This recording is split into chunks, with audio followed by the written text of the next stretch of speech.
Clinton Miner here from Sawtooth Bushcraft. I want to share a process I'm going to go through with you, but I also want to point something out, especially in this video, and that is you really never know where you're going to find resources. I'm in a small park on the south end of the little town I live in, Middleton.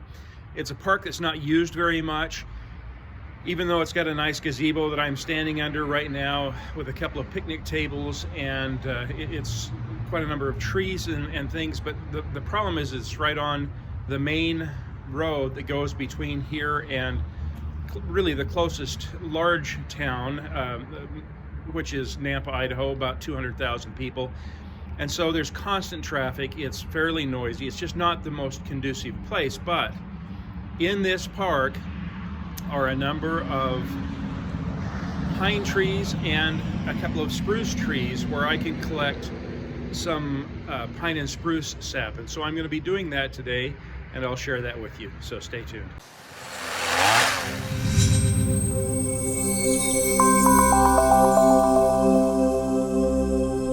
So I want to share with you a couple of the tools I'm going to be using today.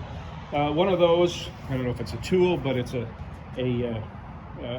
that helps me with this, and that is I'm going to put on some nitrate gloves so that as I go through this process, I don't have to spend so much time cleaning my hands. I have brought a metal container that I'm going to ultimately put the pitch in, and that will give me some place that it's not going to matter if it starts to melt, gets in that, although the temperature out here is about 40 degrees, so I don't think that's going to happen today. And then the last thing I'll show you is, I have a bit of an obsession with Mora, and this is a little implement that, once again, I'll refer back to my hero, Wrangler Star, on YouTube, and thank him for turning me on to this. This is a little tool that Mora makes that is a chisel with a blade.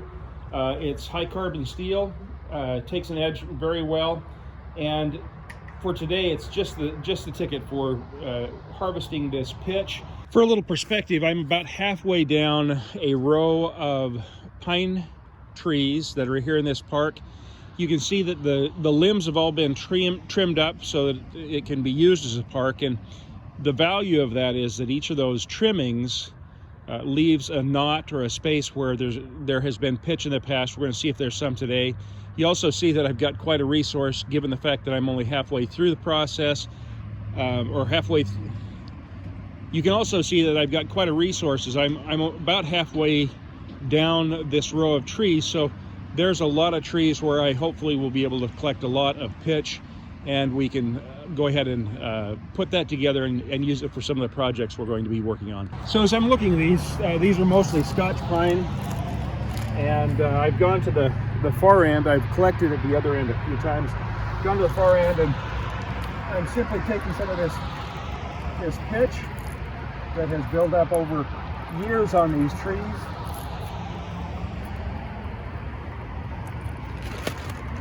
I'm not taking it from necessarily where the scar itself is, but just where it's rolled down from the scar.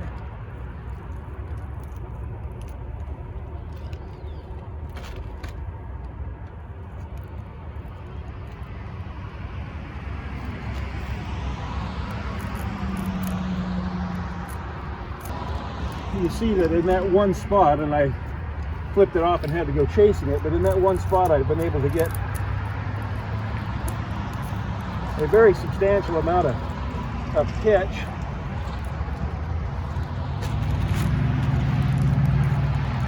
All just from that one location right there. I think it's going to be a good harvest today. Here's another very good place to harvest. Same tree, actually same section of that tree, just another place where they've cut off a branch, leaving what the tree considers an injury, and therefore issues forth this sap that we can use for medicine, for fire starters, for glue, just a whole slew of things we can do with this. And so just in those two places, I've got half a quart's worth of pitch.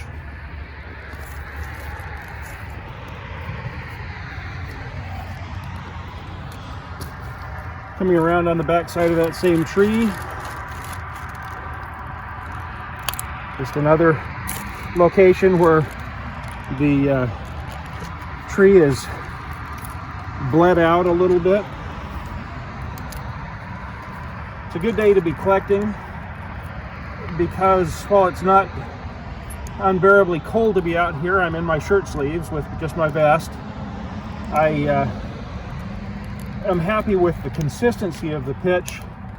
It's not getting on things, a little bit on my knife, but that'll be easy to clean up. Still working from that same tree. One of the nice things about working in a situation like this where it's a park, they've trimmed these branches up unnaturally, and that has resulted in these scars that then allow me to harvest fairly substantial amounts of sap. Just above where I just was, you'll see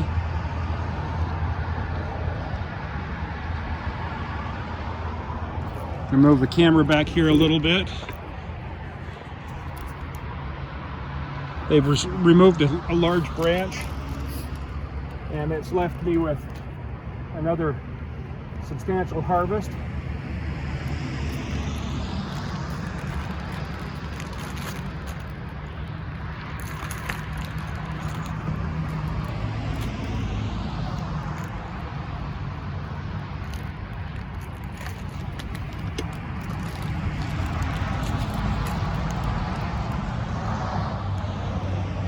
Some of that drop on the ground, I have to bend over and pick it up there, but we'll go ahead and keep pulling some of this off.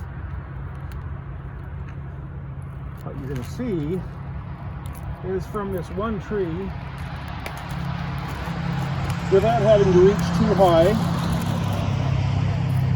or stoop too low, I've been able to fill about a third of this gallon bag, maybe a little more than a third. So we've got what you can see is without having to stoop too high, what you see is without having to stoop too low or stretch too high, I've been able to fill this gallon bag about a third full. So we'll move on to the next tree and see what we can find there.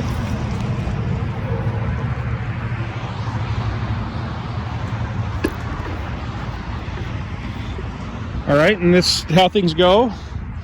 This next tree really doesn't have a lot on it, so we'll move on to the next one.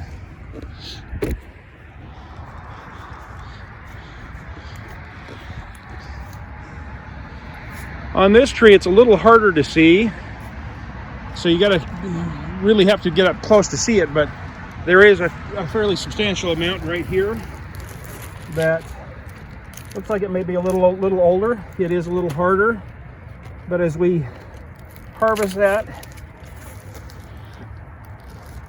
and process it, as we heat it up and melt it all together, I think it's all going to be some real quality sap that we can use to make some of the things we've talked about.